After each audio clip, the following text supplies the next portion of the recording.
नमस्कार प्रिय दर्शकों, हाजिर हूं मैं और स्वागत करता हूं आपका प्राच्य ज्योतिष विज्ञान। प्रिय दर्शकों, जैसा कि आप सभी जानते हैं, इस चैनल पर हम केवल ज्योतिष, जन्म कुंडली अध्ययन और जन्म कुंडली अध्ययन करना कैसे है, इसी विषय से संबंधित चर्चाएं सप्ताह में एक दिन सोमवार के दिन करते हैं। आजकल हमारी चर्चा प्रत्येक भाव से किन बातों का विचार किया जाता है इस विषय पर चल रही थी, जिसमें हमने अष्टम भाव पर्यंत द्वादश भाव, एकादश, दशम, नवम भाव और इसके पश्चात अष्टम भाव से संबंधित विचारणीय विषयों को जान लिया है। लेकिन आज एक जानकारी, एक महत्वपूर्ण जानकारी बदलाव के तौर पर और आपके ज्ञान में वृद्धि हेतु लेकर के मैं आया हूं। आमतौर पर जब आप स्वयं अपनी जन्म कुंडली का अध्ययन कर रहे हो या आप परिवार के अन्य सदस्यों की जन्म कुंडली का अध्ययन कर रहे हो, आप किसी व्यक्ति विशेष की जन्म कुंडली का अध्ययन कर रहे हो या आप मेरे कार्यक्रम को देख करके अपनी जन्म कुंडली का स्वयं से अध्ययन कर रहे हो, एक सामान्य व्यक्ति सदैव जन्म कुंडली में केवल एक ही जानकारी जिज्ञासा रखता है कि अच्छाइयां क्या है, राजयोग कितने हैं। आमतौर पर मैं इस सवाल का तो एक ही जवाब दिया करता हूं कि खराबी किसी कुंडली में कुछ नहीं होती। और अच्छाई की बात करें तो यह बहुत सरल और बिल्कुल सत्य सिद्धांत है कि चाहे वो महाधनी कोई व्यक्ति हो, अंबानी हो, और एक सामान्य रिक्शा चालक, अगर कोई पूछे कि इन दोनों कुंडलियों में क्या कोई बहुत विशेष भेद होगा, नहीं, शेष और विशेष कोई भेद नहीं होगा, क्योंकि दोनों की कुंडली 12 भाव और नवग्रह से ही बनी हुई है। हां, निसंदेह बड़े लोगों की कुंडलियां, या यूं कहें कि जो व्यक्ति अपने जीवन काल में सफल हैं, उनकी कुंडलियों को देखने से एक दो बातें तो पता चलती हैं। वो पहली बात तो यही है, ग्रहों की प्लेसमेंट। ग्रह बहुत अच्छी स्थिति में दिखाई वहां पड़ते हैं। तो सवाल उठता है कि क्या जो एक सामान्य व्यक्ति है, जो रिक्शा चालक है या जो ऑटो चला रहा है, जो सामान्य जीवन यापन के लिए सामान्य कोई काम कर रहा है, ऐसे लोगों के लिए विशेष समय बनाया जाता है प्रकृति के द्वारा? यहां दो बातें हैं। अगर राम जी के जन्म की हम चर्चा करें और उनकी जन्म कुंडली की हम चर्चा करें, हमारे इस भारत देश में एक से एक महान राजा हुए हैं। उनकी जन्म कुंडलियों का जब हम अध्ययन करें तो कई बार ऐसा प्रतीत होता है कि हां, कुछ समय विशेष का निर्माण प्रकृति के द्वारा किया तो गया ही था। भगवान राम की जन्म कुंडली को जब आप देखेंगे तो उसको देख करके तो ऐसा ही प्रतीत होता है कि समय बनाया गया था, तैयार किया गया था। लेकिन दो बातें हैं, एक बहुत बड़े, एक सफल व्यक्ति की कुंडली और एक आम व्यक्ति की कुंडली। दोनों में बात सामान्यतः अगर देखें तो 12 भाव और नवग्रह की ही होती है। फिर कोई व्यक्ति बहुत बुलंदी पर, कोई व्यक्ति एकदम कमजोर अवस्था में, ये क्यों?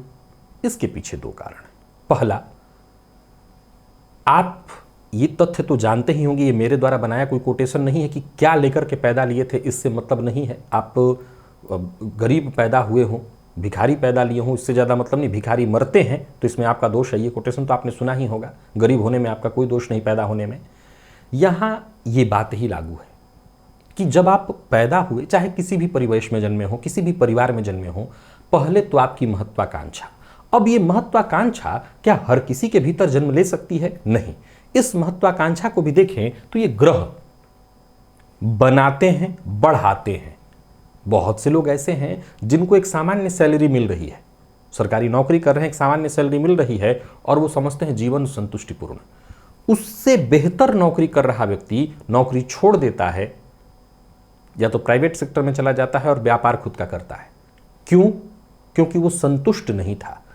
अब उसने अपने जीवन में इतना बड़ा कदम उठाया तो जाहिर सी बात है, दो बातें होंगी, या तो वो बर्बाद हो जाएगा या वो सचमुच बहुत मजबूत स्थिति में आएगा। उसके आसपास भी नहीं आ सकेंगे वो सभी लोग जो नौकरी कर रहे थे, उसके साथ वाले। तो जीवन में उसने रिस्क लिया।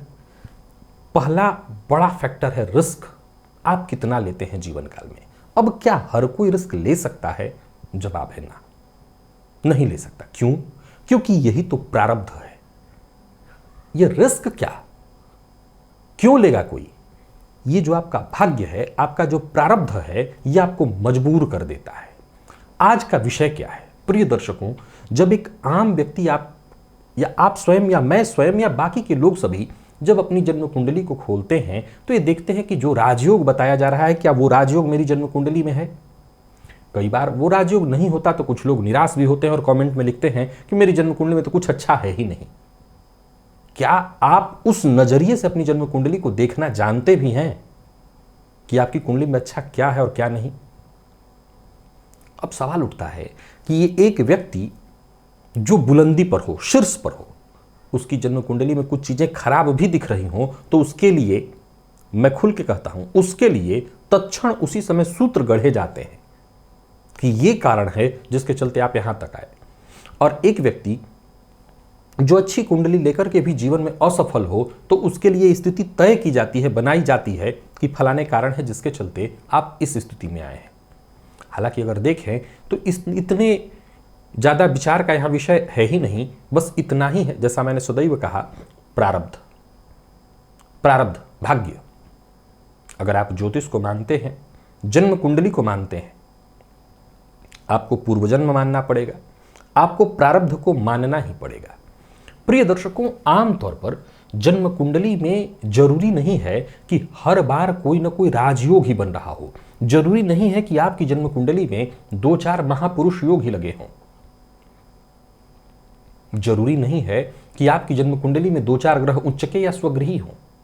फिर आपकी जन्म कुंडली में यह देखना जरूरी है कि पहले तो ग्रह किसी भी लग्न में, हमेशा इस बात को ध्यान रखिए, मैं अपने ज्योतिषीय कार्यक्रमों में इतनी जो चर्चाएं कर चुका हूं उसमें एक बात सदैव ध्यान रखने की बताता हूं कि ग्रह चाहे कारक हो या मारक, ग्रह कारक हो या मारक, हर ग्रह का प्रभाव आपको चाहिए होता है।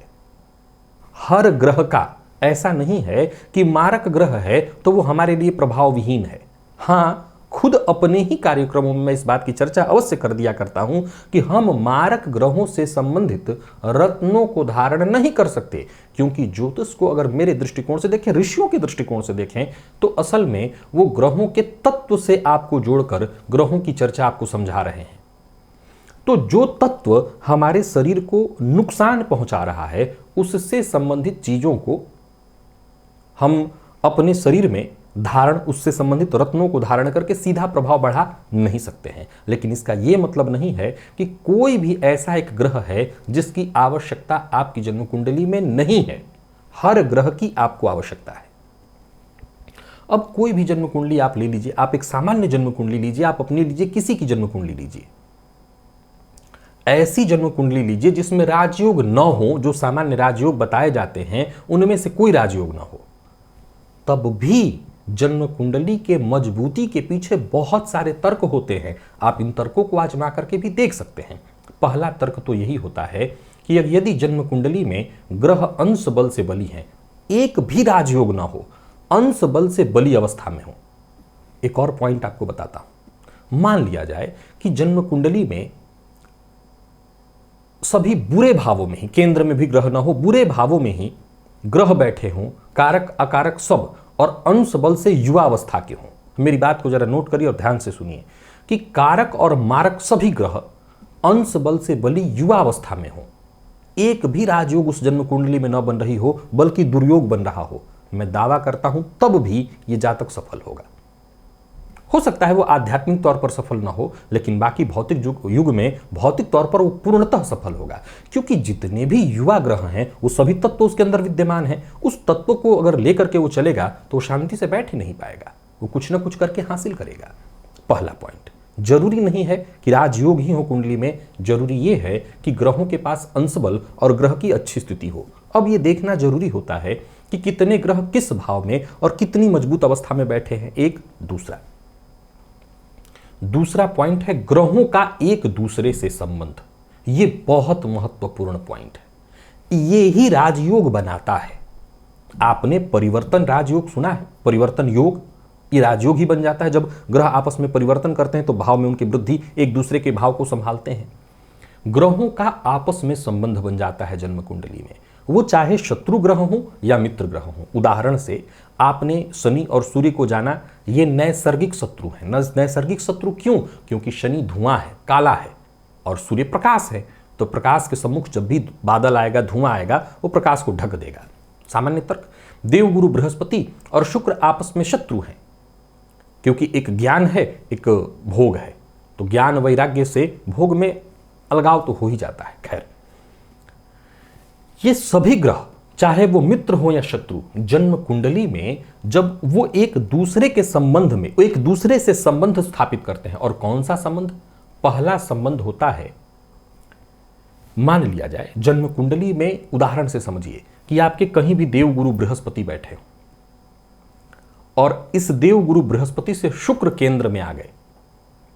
देवगुरु बृहस्पति से शुक्र केंद्र में आ गए। देखिए, हर ग्रह को, सूर्य से लेकर के शनि पर्यंत पांचों ग्रहों को, सातों ग्रहों को हम 7 अलग अलग कुंडलियों का निर्माण करके और उनसे संबंधित विचार कर सकते हैं। जैसे आपके सूर्य की हम बात करें तो आत्म कुंडली, चंद्रमा की बात करें तो मन की कुंडली, मंगल की बात करें तो आपकी पराक्रम कुंडली, बुध की अगर हम बात करें तो आपके बुद्धि विवेक की कुंडली, गुरु की अगर हम बात करें तो आपके ज्ञान की कुंडली, आपके जीवन में उत्थान की कुंडली, शुक्र की बात करें तो आपके भोग की कुंडली, आपके ऐश्वर्य की कुंडली, और शनि की बात करें तो आपके दुख और रोग की कुंडली। हम हर उस ग्रह को लग्न में रखकर और बाकी के ग्रहों के को उस तरह से बिठा करके, जैसे हैं आपकी जन्म कुंडली में, जैसे मान लिया जाए आपको अपने जीवन काल में दुखों का विचार करना है, तो दुख के कारक कौन है, विषाद के कारक कौन है? शनिदेव हैं। तो हम जहां आपकी कुंडली में जिस भाव में शनिदेव बैठे हैं उसी को यहां लग्न बनाएंगे और बाकी के ग्रह यथावत रखेंगे। अब मेरी चर्चा क्या चल रही थी उसको पहले समझिए।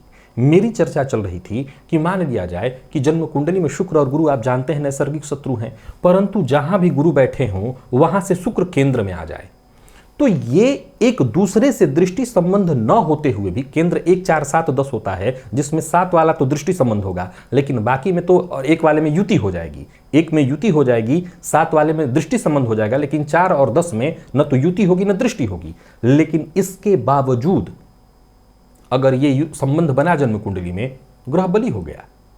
आप गज केसरी योग का सूत्र तो समझते हैं कि 1 4 7 10, केवल हमें गुरु शुक्र की बात नहीं कर रहा हूं, हर ग्रह की बात कर रहा हूं।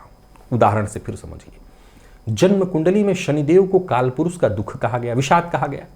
अब ये दुख के जो कारक ग्रह हैं, मान लिया जाए कि यही गुरु से केंद्र में आ गए, तो जन्म कुंडली अगर शनि के चलते कहीं से भी पीड़ित हो रही हो, कष्ट ही कष्ट जातक के जीवन में होने की स्थिति शनि उत्पन्न कर रहे हों, तो वो गुरु के चलते, अगर गुरु उस कुंडली में कारक ग्रह हैं, तो शनि केंद्र में आने के चलते शनि के विषाद में, दुख में, दुख देने के प्रभाव या स्वभाव में कमी आ जाएगी।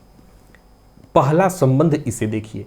इसके बाद ग्रहों का तीसरे 11वें का, नवम पंचम का संबंध सदैव देखना चाहिए कि कितने ग्रह आपकी जन्म कुंडली में तीसरे 11वें के संबंध में है, केंद्र के संबंध में है, कितने ग्रह आपकी कुंडली में नवम पंचम के संबंध में है। इससे आपकी जन्म कुंडली में राजयोग न भी हो तब भी बल मिल जाता है।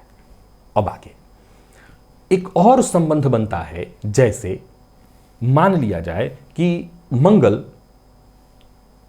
गुरु की राशि में बैठे हों, गुरु चंद्रमा की राशि में बैठे हों, और ऐसे ही चंद्रमा किसी और ग्रह की राशि में बैठे हों और इन सबों पर गुरु की दृष्टि, दोनों पर गुरु की दृष्टि पड़ जाए। अथवा एक ग्रहों का संबंध ऐसा आपने, मैं कई बार, अभी फिलहाल कुंडली ऐसी मैंने कोई ली नहीं ताकि आपको समझा सकूं, परंतु कई बार मैंने जब कुंडली प्रारंभ में करता हूं तो मैं बताता हूं कि सूर्य यहां बैठे हैं, सूर्य जिसकी राशि में बैठे हैं उसका राशिपति यहां, और जिसकी राशि, तो आपस में ही संबंधित दोनों तीनों ग्रहों का एक साथ बन जाता है। कई बार अलग अलग ग्रह तीनों एक साथ संबंध बनाते हैं, अलग अलग राशियों में बैठ करके भी। यानी मैं आपके घर में, आप मेरे मित्र के घर में, और हम तीनों एक दूसरे से जुड़ जाते हैं।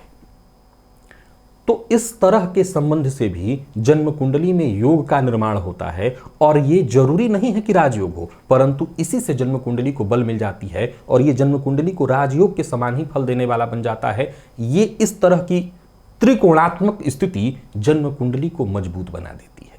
तो ये संबंध भी आपको अपनी जन्म कुंडली में देख लेना चाहिए कि कितने त्रिकोणात्मक संबंध आपकी जन्म कुंडली में बन रहे हैं, कि सूर्य के घर में चंद्रमा जाकर के मंगल, और मंगल के घर में का मालिक जाकर के किसी और, यानी एक दूसरे के साथ, तीसरे के साथ किस तरह का ये संबंध। मैं भविष्य में कभी कुंडली ऐसी आएगी तो आपको दिखा दूंगा। आज कुंडली थी नहीं, ये विषय था दिमाग में, आपके सम्मुख रख दिया।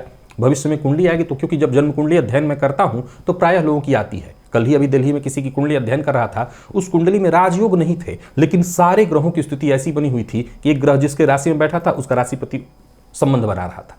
तो इस तरह का संबंध राजयोग प्रदायक होता है। ये विषय दिमाग में था, मैं सोचा निकल जाएगा, छूट जाएगा तो आपको बता नहीं पाऊंगा। रिकॉर्ड हो गया, आप इसको समझ लेंगे। अब जन्म कुंडली कभी आई तो ये विषय आपके दिमाग में रहेगा, मैं कुंडली पर आपको समझा दूंगा। आशा करता हूं आज इस विषय को आप समझे होंगे और जन्म कुंडली पर अप्लाई करिए। आप किसी भी ग्रह को देखिए, क्या उन सभी ग्रहों का किसी भी तरह से संबंध बन रहा है?